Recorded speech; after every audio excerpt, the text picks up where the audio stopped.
Hello, it's Justin here from Sydney, Australia.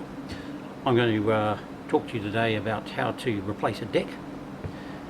So during the COVID pandemic time, I found that my mother's deck was very rotted and decided to give it a go on my own. So being a sort of a sit-down corporate type of guy, I thought, well, how am I going to do that? I'll do that on my own.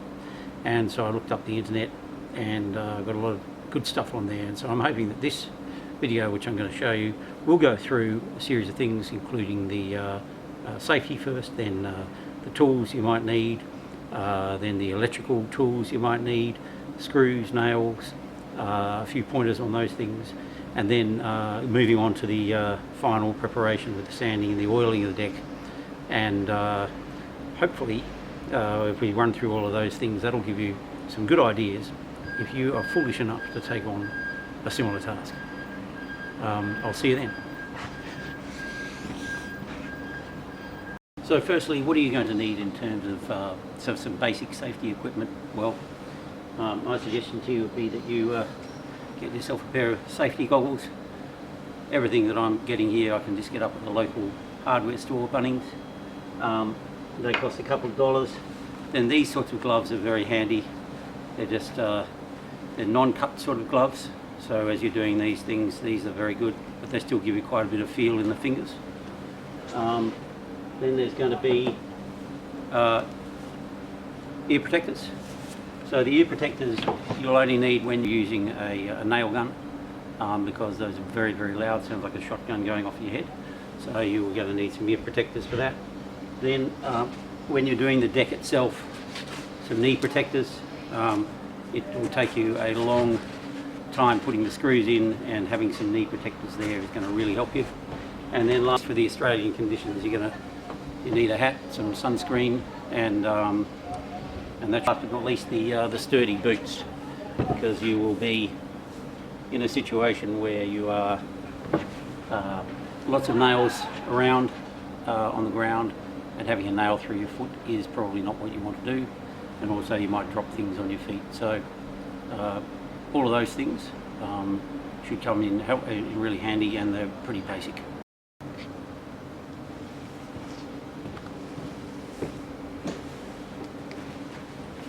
Okay, so it's time to move on and talk a bit about the tools you might need for demolishing the old deck and making your new deck. So one of those is you might need a jemmy. That will help you in prising up the old boards. I myself used an old garden matic, as I'll show you in a later video, which I found a lot easier because it had a bit more leverage. Screwdriver is useful for lots of things. Again, leverage, opening tins, that sort of thing. Useful to have one of those around.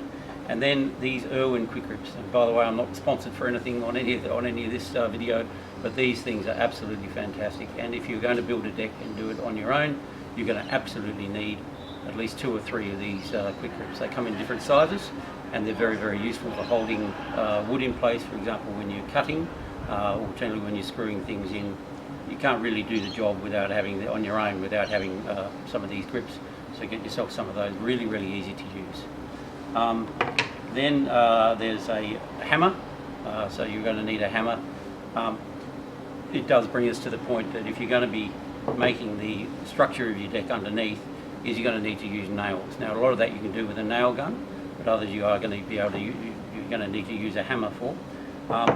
And the reason for that is because the shear strength of nails. So there needs to be some flex in the underlying structure, and if there isn't, then you can have all sorts of failures of your structure. So by way of an example, if you hammered a nail halfway into a piece of wood and then you hit it on the side with a hammer, you'll find that the nail will bend and it flexes. If you did the same with a screw, you'll find that the screw will just break right off, and that gives you an inherent structural instability if you're going to use screws for the structure of your deck. Now, obviously, you can use screws to screw in the top end of your decking because different forces are at work, but that is very important. And then the next thing is chisels. So if you're going to make a deck, the reason for these chisels is because you're going to need to have a gap between each of the planks on your deck. in order to allow the water to get through, otherwise you'll find that things will start to rot very quickly. and putting these chisels in is absolutely fantastic. They're just about the right width. So a couple of those chisels are very, very useful. And then there's a file, and there's a file for basically at the end of your process of building your deck.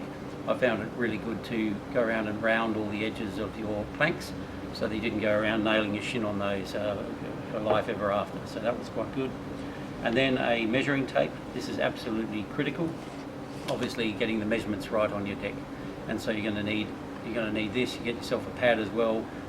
You're going to put down all the measurements because you're going to need those for ordering wood. You're going to need those for all sorts of things, measurements. Very important. Speaking of pencils, these nice flat pencils are good because they don't roll away, but you can use any one.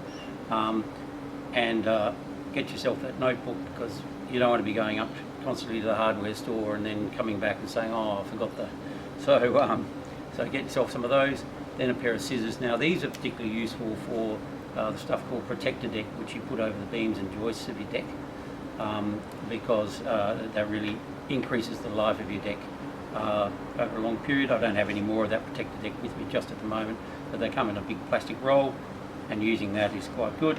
You also need some small nails just to tack in the that protector deck onto the top. A box cutter, they're pretty cheap and nasty, but good for all sorts of things, opening packets of nails, etc. And then a spirit level. So your deck is going to need to be level both sideways and long ways. And for that purpose, you are probably also going to need some plastic shims, they call them. They come in different sizes, and basically you'll be propping up the beams and the joists in order to get those to a level spot. So that can be that can be very, very useful. The other thing you are going to need is you're going to need a pair of sawhorses to be able to cut the wood as you need to along the way, and then you can hold the wood in place with those vice grips. And that's very good for safety. For example, using a circular saw, you don't want things shifting. So a couple of vice grips under there on the sawhorses, and that works very well. Finally, a plastic set square. If you can get one of those, just a clear plastic set square, very useful. They'll have measurements on them, but also they've got the right angle, and I found that to be very, very useful. So that's about it, I think, in the tool department, and I'll move on then to the sorts of things you might need from a more the electrical tool department. Now I'm going to move on to some of the electrical equipment that you or tools that you might need in order to do your deck. One of the main ones, of course, is the circular saw. Now these things are obviously dangerous to use, but I've still got all my hands, and so that is good. I've just found, again, I'm not sponsored for these things, but this Azito thing here has lasted me for years, and that's quite useful. Then you're also going to need a drill, and you're going to need a spare battery, because when it comes to screwing in your deck, there was more than 1,000 screws in the deck that I was involved with, and it's maddening if you get halfway through your job and your battery runs out. I in fact worked with 2 drills, and the other one I used actually was a corded drill rather than a battery drill for the drilling of the holes. So when it comes to actually putting the decking on top of your structure, you're going to need to pre-drill each of your holes before you put the screws in. And in order to do that, there was a very interesting tool which I found, this clever tool here, which has a countersinking function, so that not only were you pre-drilling the holes, but also as you pre-drilled the hole at the end of it, it was countersinking the screw holes, so that you could obviously have your screws level with the deck. So that was very, very helpful. And electrical cord. So you're going to need some of these. I got 2 of these. Again, I found very useful. And make sure they're brightly coloured, because you don't want to be tripping over in the dark or doing anything by accident with your electrical cord. So that's a suggestion there. The other thing was this handsaw, and as you'll see from the later videos, a handsaw is needed.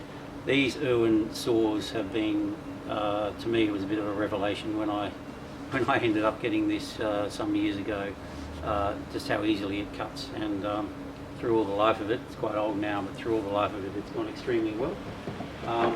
And then screws. So you're going to need to get yourself some decking screws. For a softwood deck, you're going to need to get yourself 65 millimeter screws, 10G, and with a hex head. So I've found it a lot easier doing things with a hex head rather than doing them with a Phillips head, where you're often stripping the screws. So a hex head, very good. And then I've got a mixture, by the way, of 50 millimeter and 65 millimeter, because sometimes I found it difficult to get the screws in, and the shorter ones were needed sometimes. Then you're obviously going to need a set of drill bits, because you're going to be doing various drilling at various times, so you're going to need those. And then you're also going to need some large bullet head nails. It's possible to hire a nail gun from from your local hardware, which is what I did. I hadn't used one before. They're obviously another dangerous machine. Very loud. I used the gas cylinder pass load version. Comes with a string of nails on it, and your cartridge of nails, and you load those all up, and it works very well. But also I found that when it got close to the edges of some of the wood, using the nail gun, it was just a bit too powerful and resulted in some splitting.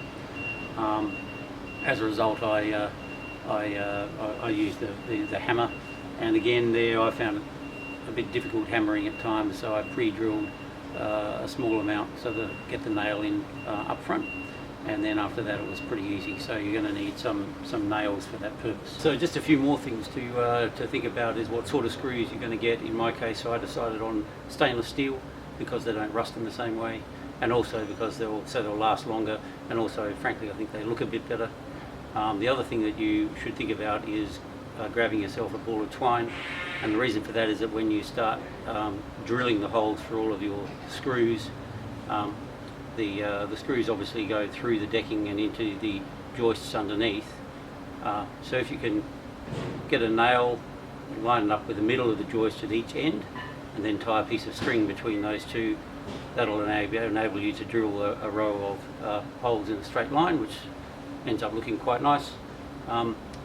Finally, there is the termite guards. You're going to need some of those. So in our case, we had some small brick pylons which were underneath the deck, and the idea is to put the termite guard on top of those. It's a galvanized metal piece which stops the termites coming up through and trying to eat the wood in your deck.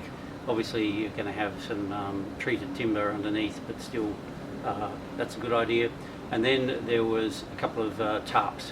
So what we found is there were times when we really didn't want the deck to get wet, and we were leaving overnight, and just strung out a couple of tarps over the deck, and that really helped us to avoid everything getting wet. There's obviously quite a bit there to take in, but just remember I didn't know any of this either before I started, so hopefully you're going to be finding this useful. Okay, so if you've reached the point where you've constructed your whole deck, and there will be some videos coming up on that, then there'll be this question as to what you need to do in terms of painting or oiling it. Personally, I prefer oiling. It looks a lot better, and I've done a lot of looking at different oils over a period of time, and again, not being a sponsored man, but this Q-Tech Extreme CD50 I found to be absolutely fantastic. It goes a long way, it lasts for quite a while, and so I found that to be very good, and I have used a lot of different decking oils over the time. So then there's a question as to whether you should get that tinted. Now what happens is, you don't get decking oils tinted, then the UV will go through to your wood and you will end up with a grey colouring in your wood. You may like that, which is fine. In my case, I decided I'd go with a rustic gold, something a bit lighter, because once you've painted your deck dark, it's very difficult to ever get it back lighter. So I found doing that gave it the sort of look that I was after. Then you're going to need an applicator pole, one of these, and then with a woolen applicator at the end. So you just brush that on, it's very easy. You're going to have a paint tray, so you put your oil in obviously. before you do any of that, you're probably going to need to do some sanding on the wood to get rid of any rough edges. You get yourself some turpentine for obviously for cleaning up afterwards. Small ice cream tin can be good, some rags. You might want to get some drop sheets if there's something underneath, because the oil is obviously quite runny. Probably also going to need a paintbrush for those bits where the applicator doesn't work well, or if you're close to a wall or something like that. And then also when you clean, after you've cleaned up your brushes with the terps, then you're going to need some household detergent for that. So those are the things that I think you'll need for the oiling. I'm just going to have a look here. Obviously you're going to need to do a couple of coats. You're going to have to check the weather conditions as well, because you're going to need a period of about 3 days of clear skies, where it's not going to rain on your deck, in order for this Q-Tech to cure properly. Obviously you get yourself some old shoes and clothes for the oiling. It tends to go everywhere. And then also before you do it, I've got some wood putty, because inevitably, no matter how good your wood is, you're going to need to fill some small holes or knots or that sort of thing. And so getting yourself a bit of putty and then sanding over afterwards can be very good. So I think that's all we really are looking for in the oiling department. And hopefully it comes up looking nice. So we've talked a lot about the equipment that you're going to need, and safety, etc. The main decision that you're going to need to make with your deck is what sort of wood you are going to use for the decking itself. There are two choices: there's hardwood and there's softwood. In my case, I use the softwood. The reason for that is because it's easier to deal with, and I felt it would last for as long as I needed the deck to last, particularly if you oil it on a regular basis. The hardwood is obviously going to last you longer. It's a bit more difficult to work with in terms of screwing through. Also, if the wood is a bit warped, it can be difficult to make it a bit straighter. So those are the sorts of things you're going to deal with. The other thing with hardwood is that sometimes it needs a bit more preparation before you can oil it, and depending on the age of that wood when you're putting it in. So those were the considerations. In my case, I went with the softwood, being new to this caper, and it's come up looking really, really good. Measurements are very, very critical, as we mentioned before. The other thing is that this is your major expense for the deck. And when I went to the local hardware store, I asked them to deliver a pile of wood. The decking itself, there were some issues with that. There were large knot holes in it, there were cracks on the side of various planks, some of them were green. So really they were, some of them just had holes in the top, which were not going to make those suitable for decking. I ended up going back to the hardware store and selecting the pieces of wood myself. There are imperfections in pine wood as it comes through, which are to be expected. So you do need to spend a bit of time in selecting the kind of wood which is going to work for you. So that's my suggestion there. Now what's going to follow now is just a series of photos and videos I took at the time when I was making the deck, and hopefully you'll find those useful. Hopefully you found this video useful. If not, I'm sorry, but as I said, when I was embarking on this exercise, I found it very useful to see what other people had done for me. There may be better ways that the professionals might use, but these are my suggestions anyway, and I do hope you've enjoyed this.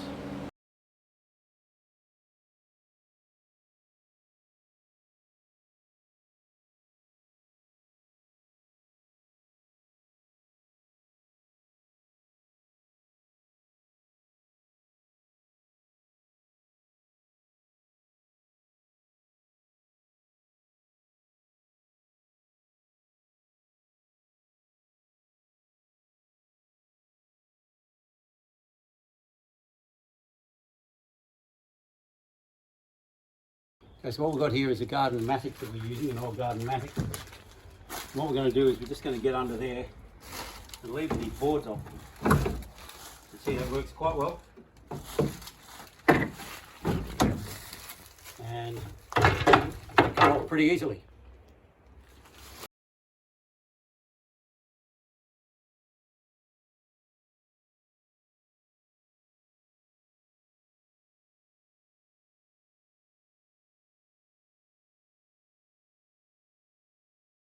So just demolishing the deck, the old deck, and things working well. Just been using a sledgehammer to do that, which has been great, and almost at an end. Quite easy to do, and then you can see that the frame itself is not fixed to anything, but it's just floating. So going excellently. And so here's the last one.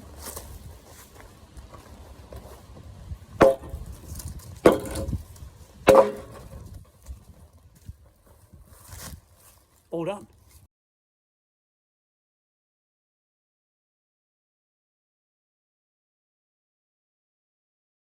So we're back here on site this morning, and just showing you what we're doing. We've just got the pieces of wood laid out. We're doing more of that this morning, just to make sure that the measurements that we've got are all good and that we don't make any mistakes as we go. We've done a bit of leveling out of the wood yesterday using a level, just to make sure that all of the beams are level, and we'll go from there.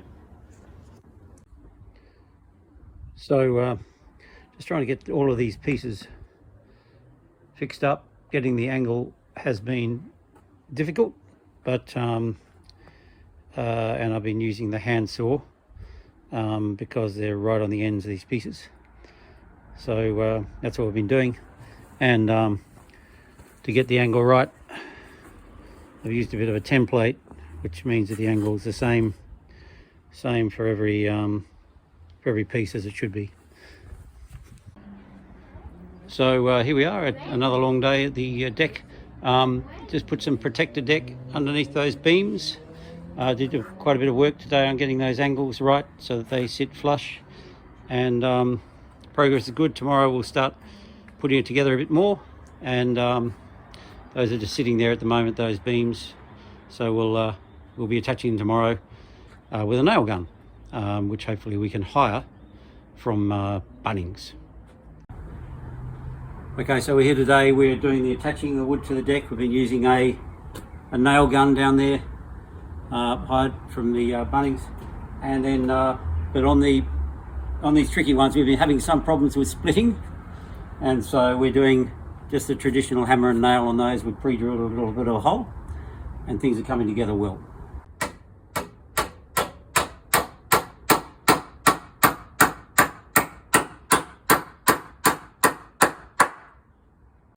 Okay, so we're back on site, and just a few things there as to how we've attached the these beams to the or the joists to the posts underneath. That's just with a nail gun going in at an angle, not too much of an angle. That's how that's gone. Over here, where there was potential problems with wood splitting, what we did is we simply pre-drilled a bit of a hole to make it easier, and then hammered in those nails by hand. On the top here we've got this protector deck, which is like a plastic stuff, which is to protect the joists underneath from the moisture over the time, and apparently that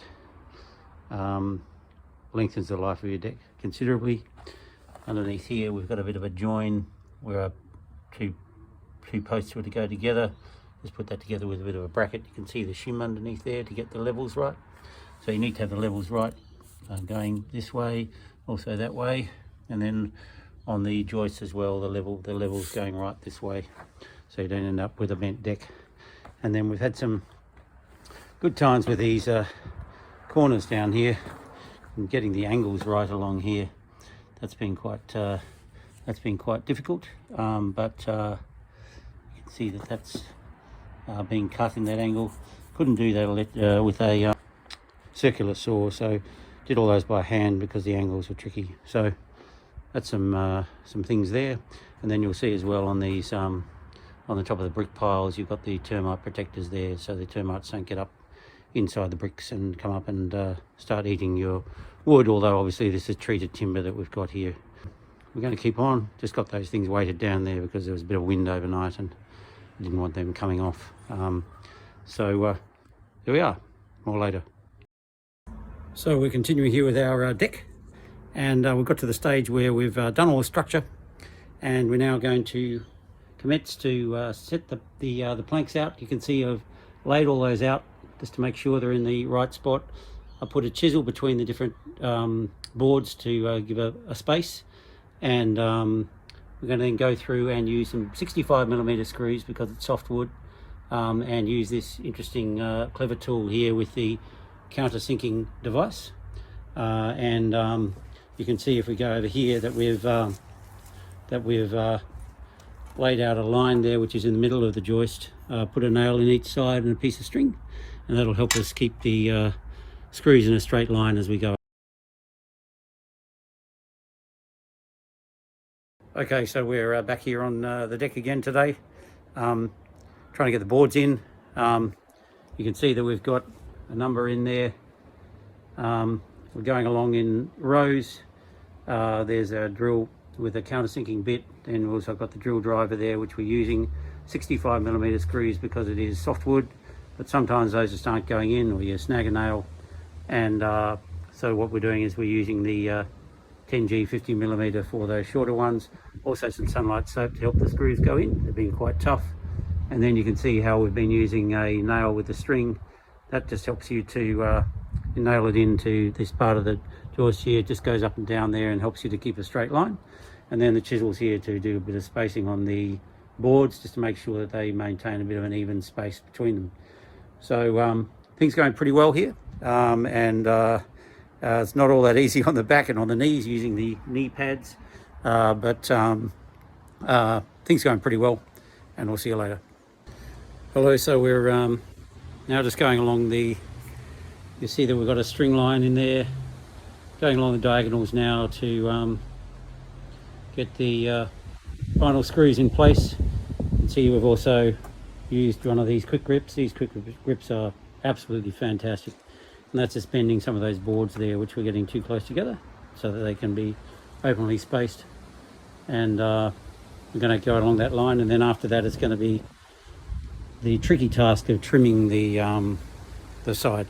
Come to the rather critical part of trimming the ends of the deck boards, and this is something you obviously have got to get right. You only get one chance. So what I've done this morning is I've done a bit of a test as to where the zero is on that line and a piece of wood. I've done a test along there, and then what I've done is I've measured the distance between the cut and the piece of wood, which has turned out to be 3. So it's turned out to be 3mm there from the end of my set square. Then you'll see that what I've done is I have affixed a piece of wood, so along this line here. I've screwed that in because you don't want it to be moving at all, but I haven't screwed it into the deck. I've screwed it into the gap in between, and I've done that. Now you see that longer piece of wood there, that ended up being not straight, so I found 2 other pieces of wood and I've screwed those in as I went along. To measure the distance that I wanted the overhang to be, I've taken this 20mm piece of wood, I put it under there, and I have marked at each of these places, if you go along, marked it there, and then drawn a line between those marks. It's been quite difficult to get that right. I used a string line as well. I used a chalk line, but that I didn't find that worked very well for me. So that's where we are. And so now is going to be the moment of truth. I'm going to come along here with my circular saw and give it a go. Okay, so here we go with the moment of truth.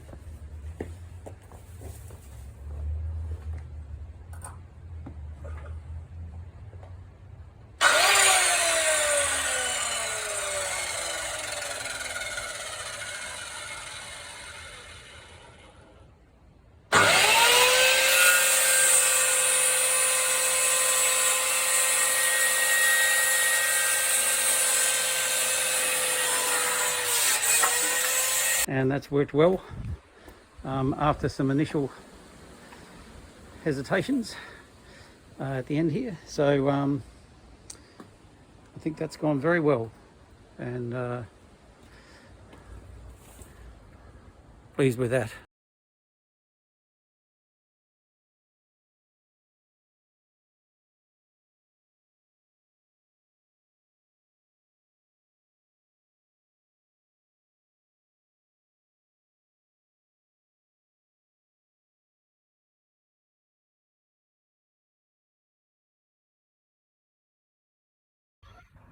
So here we are after some days of working on the deck, and we've finally reached a stage where construction is complete, but we've gone now to oil the deck, and that's its first coat. A couple of days we'll do another one, and there's a step to fix over there, but otherwise it's all been good. We've used a Q-Tech Extreme CD50 there with the rustic gold. I think it's looking rather nice as the sun comes in.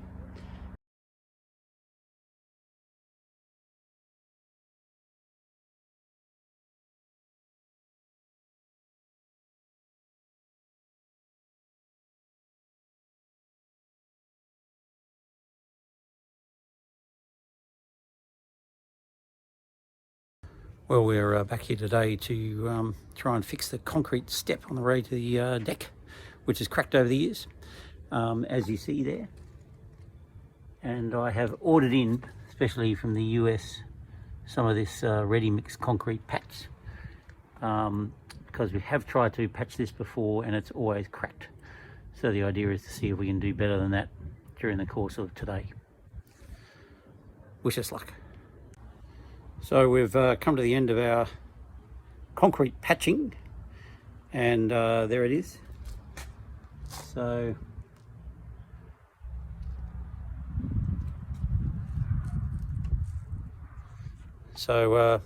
after that we'll give it a bit of sand, and then have in mind some paint that we can put over the top there to make it look better.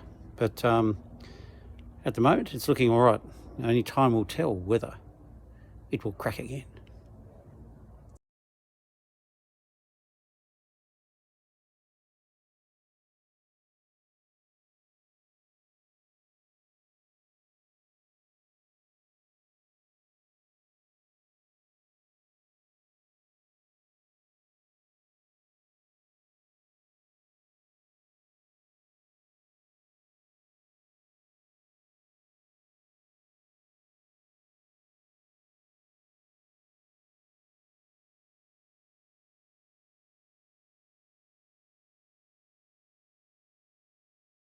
So here we are back at the deck, and it's about 18 months on, and the deck's still looking absolutely fabulous.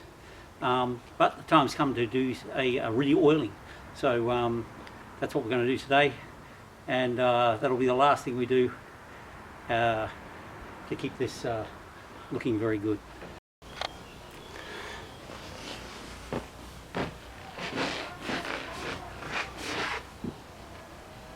So as I mentioned, this Q-Tech seems to go quite a long way, and so we're just going to put this on here, just brush it on like a mop, and it will soak in there nicely. You don't want to put too much on of the oil, or it can get quite sticky.